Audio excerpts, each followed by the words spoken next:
Hi, and welcome back to Football Made Simple. Ralf Rangnick has made an interesting start at Manchester United. As of recording, they have averaged 2 points per game, enough to have them fourth in that period. And while there have been flashes of his tactics working, there have also been some very evident teething problems as well. But what exactly have his tactics been? Let's take a look. And I am delighted to be working with Spitch once again for this video. Spitch can take your enjoyment of football up another level, as it is an outstanding fantasy football app, allowing you to compete against the world or your mates for a chance to win a share of £70,000 every week. That's right, every week. So unlike other fantasy football apps, you don't have to wait until the end of the season to win awards, meaning that if you miss a week, you still have the same chance of winning anything in a given week.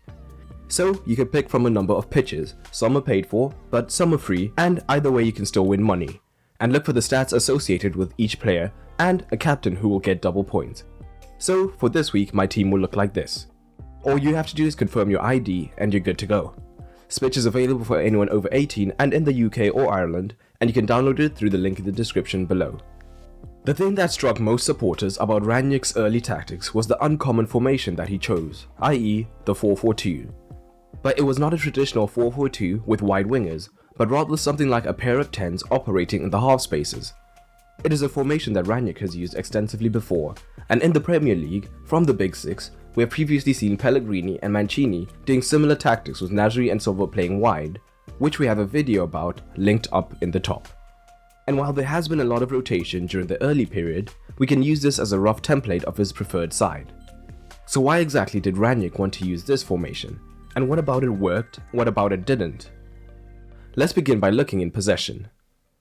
The main advantage of the 4-2-2-2 can be summed up in one key word: verticality. As Rangnick has previously said in an interview with the Coach's Voice, we hate square passes, back passes, because just having the ball ourselves doesn't make sense.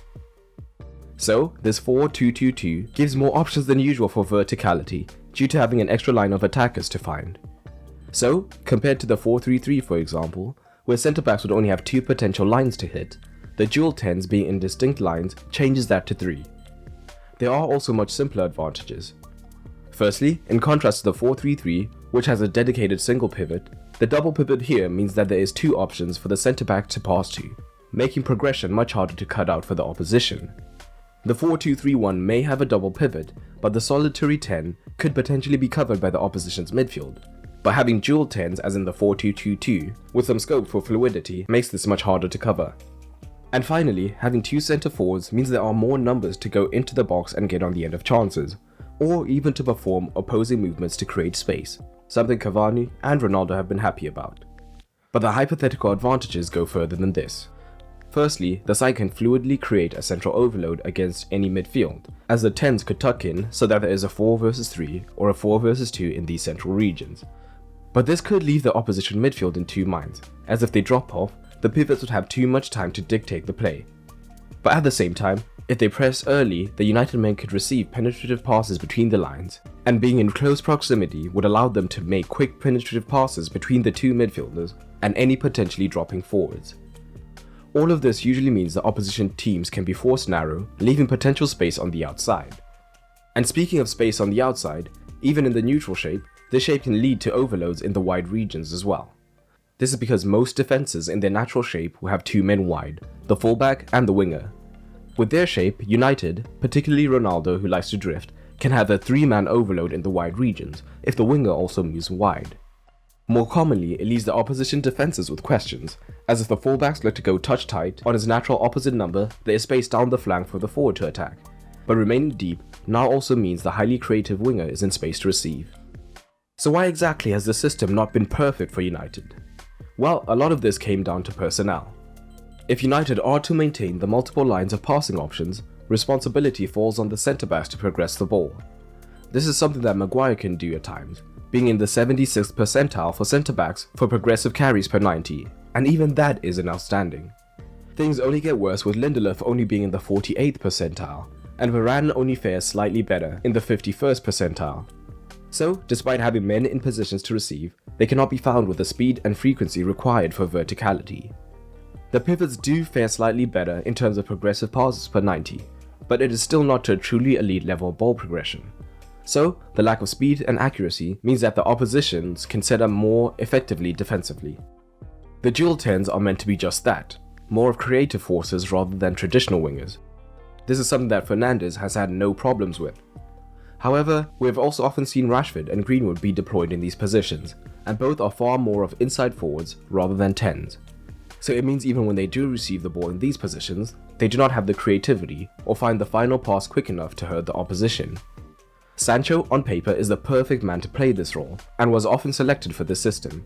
However, he hasn't quite settled yet, meaning that the team has suffered.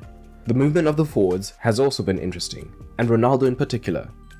His tendency to drift can be useful at times, however, it can somewhat destabilize the structure and reduce the progressive passing options. But the most evident problem comes in the wide regions. With everything else being so narrow, the space for United tends to come out wide with the fullbacks.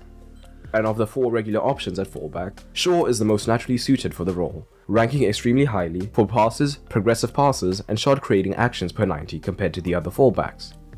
Down the right hand side, Dalot and Wan-Bissaka especially are not the most gifted in possession, or creatively when on the ball, so opposition are happy to defend narrow and give up the wide space, knowing not much danger will emerge from here.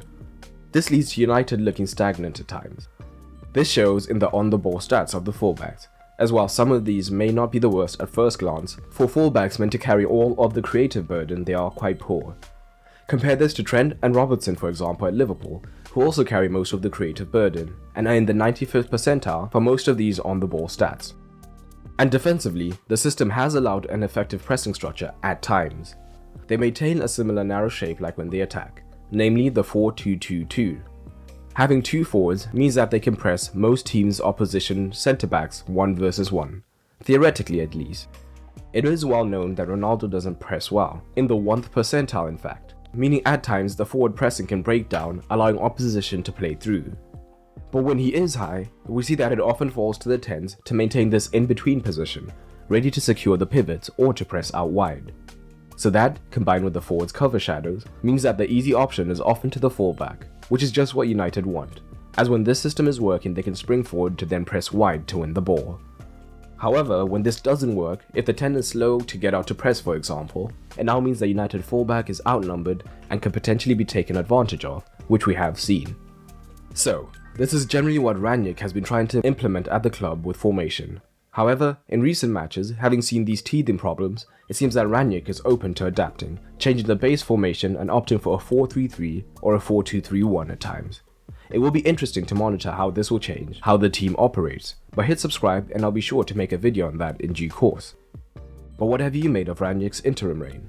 Do you think he'll do better long term, or should he head into his advisory role as soon as possible? Drop it down in the comments below.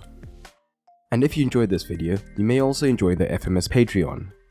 On Patreon, you'll get early access to videos, exclusive videos, as well as the ability to vote on various polls and so much more. It's a great way to support the channel, and it is now cheaper than ever. All you have to do is head over to patreon.com/footballmadesimple, or press the card in the top right or the end card at the end of this video. And a special thanks to my newest patrons, including Daniel Angulo, Vin Blaine, Zols Babai, Tony Chen, and Haloma. But that's all for today, and remember, keep it simple.